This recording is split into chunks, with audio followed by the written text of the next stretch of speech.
memorize the 12 disciples of Jesus: Simon, Peter, and Andrew, James and John, sons of Zebedee, Philip, Bartholomew, tax collector, Thomas, Matthew, James the son of Alphaeus, Thaddeus, Simon the Canaanite, Judas Iscariot, who betrayed Jesus, Matthias, who was chosen by casting a lot.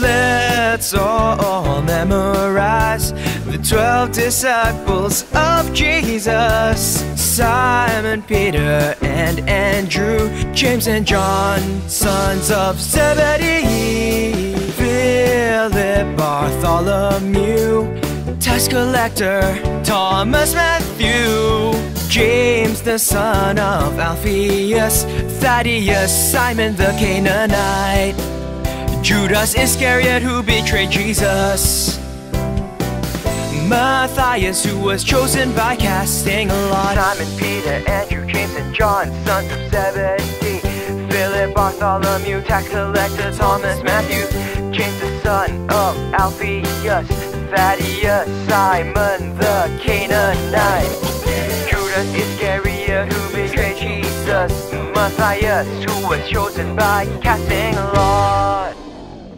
Selamat pagi anak-anak. Apakah kalian sudah siap mendengarkan firman Tuhan? Baik, sebelumnya mari kita berdoa. Lipat tangan, tutup mata.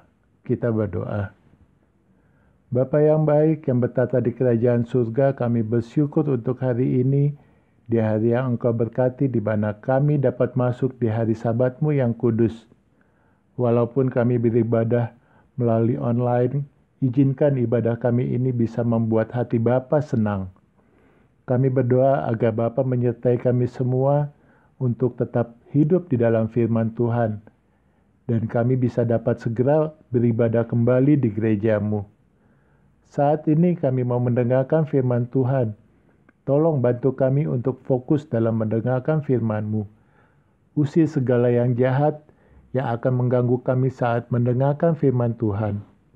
Kiranya Roh Kudus-Mu penuh kepada setiap kami yang beribadah saat ini, supaya kami yang mendengarkan firman-Mu dapat mengerti dan menjalankan sesuai dengan firman Tuhan.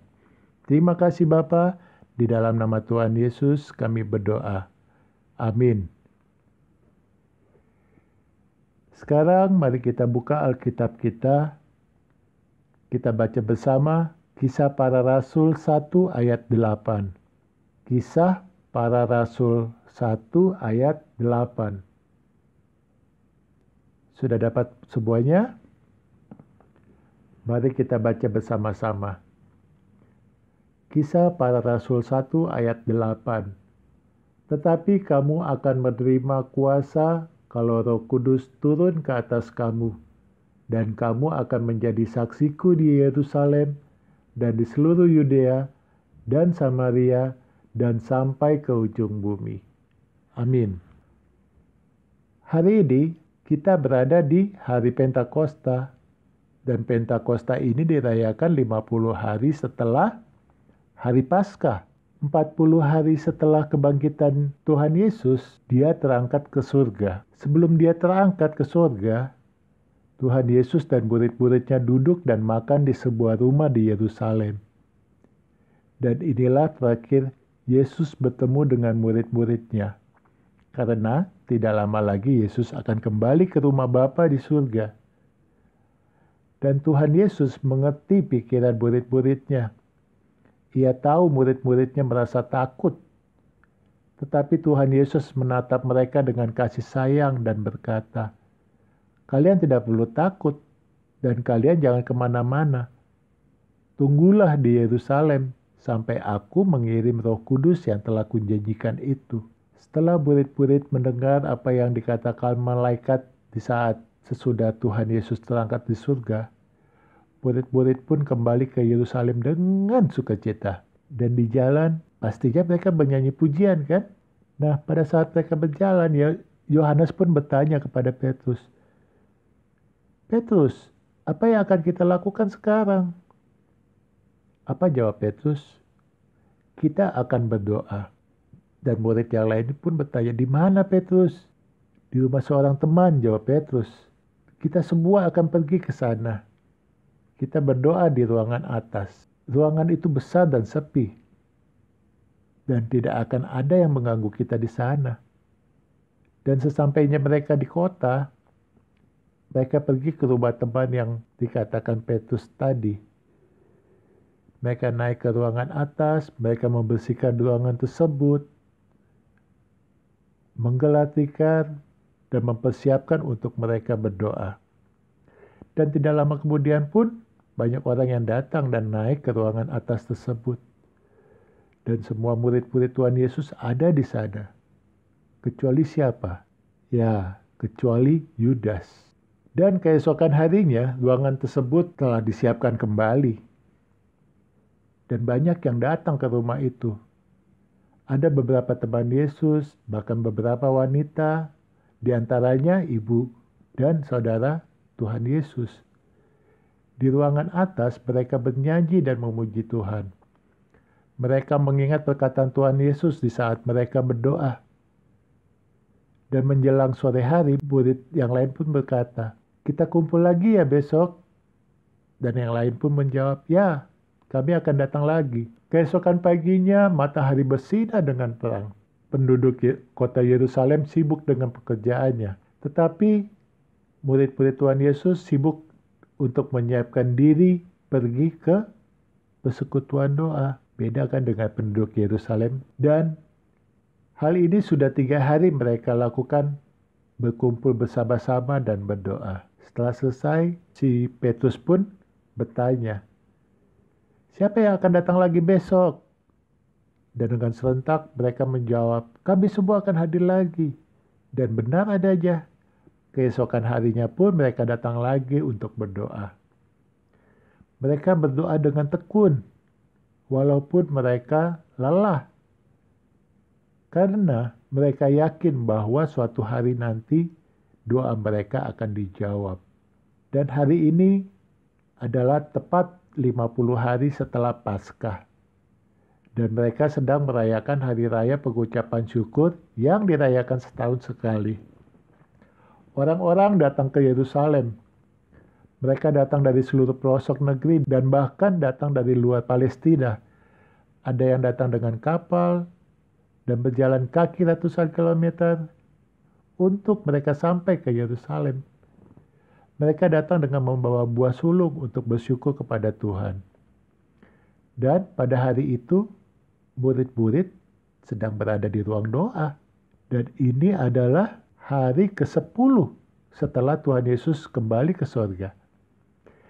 Di saat mereka sedang berdoa, tiba-tiba terdengarlah bunyi gemuruh seperti tiupan angin keras dan memenuhi rumah di mana mereka berada. Mereka menatap ke atas dan melihat sesuatu yang menyerupai lidah-lidah api.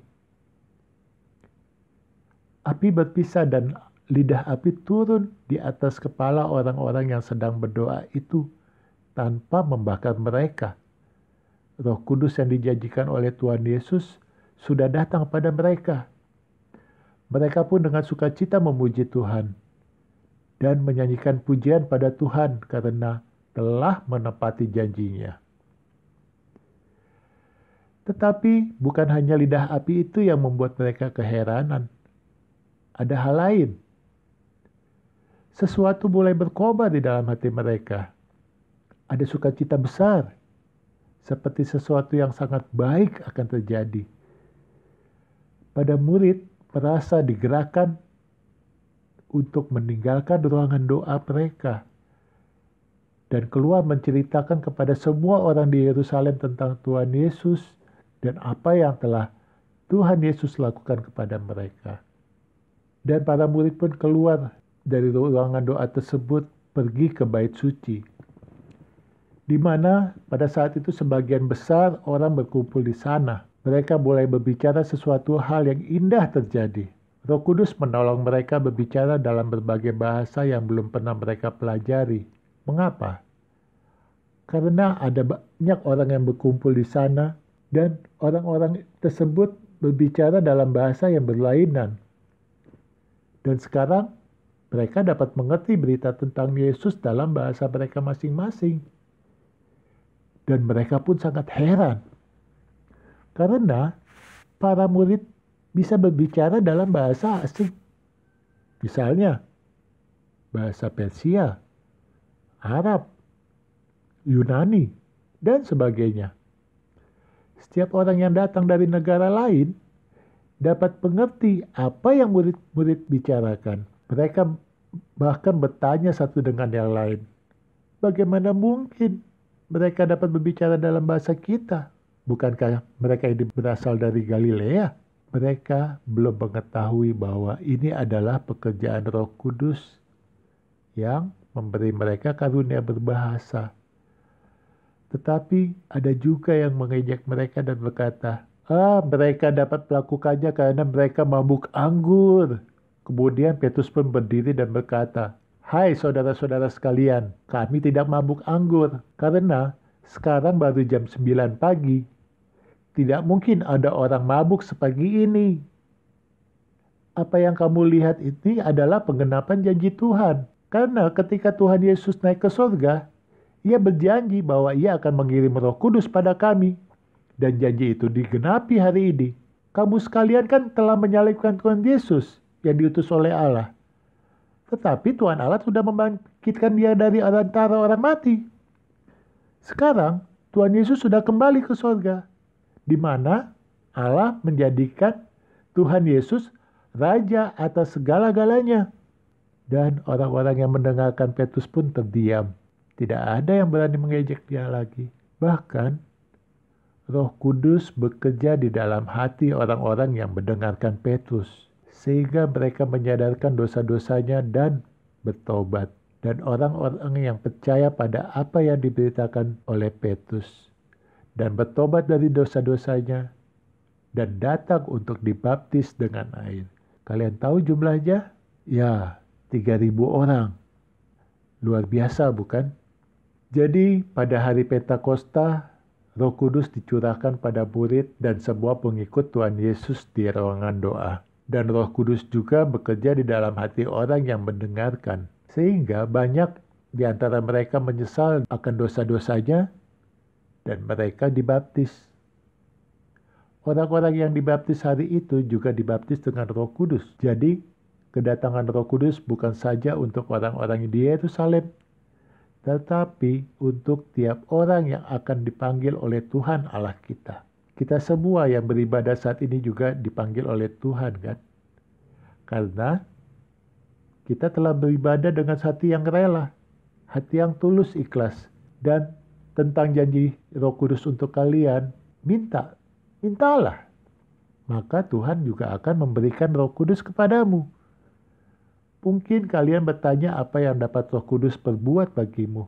Roh Kudus akan diam di hatimu dan meyakinkanmu bahwa Tuhan Yesus sangat dekat denganmu.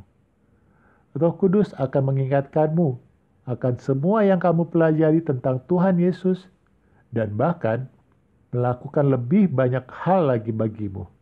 Roh Kudus akan menolongmu dalam berdoa kepada Tuhan Yesus dan kepada Allah Bapa kita di surga. Amin. Mari kita berdoa. Allah Bapa yang baik, kami bersyukur untuk firman yang telah kami dengar dan kami mengerti pada hari ini. Kiranya Bapa mengizinkan kami semua yang beribadah hari ini penuh dengan Roh Kudus dan membuat kami bertobat dan dosa-dosa kami dapat diampuni, sehingga kami semua dapat menceritakan tentang Tuhan Yesus kepada teman-teman kami yang lain. Roh Kudus, tolong kami untuk dapat mengasihi orang tua, saudara-saudara, dan juga teman-teman kami. Terima kasih Allah Bapa, di dalam nama Tuhan Yesus, kami telah berdoa dan mengucap syukur. Amin.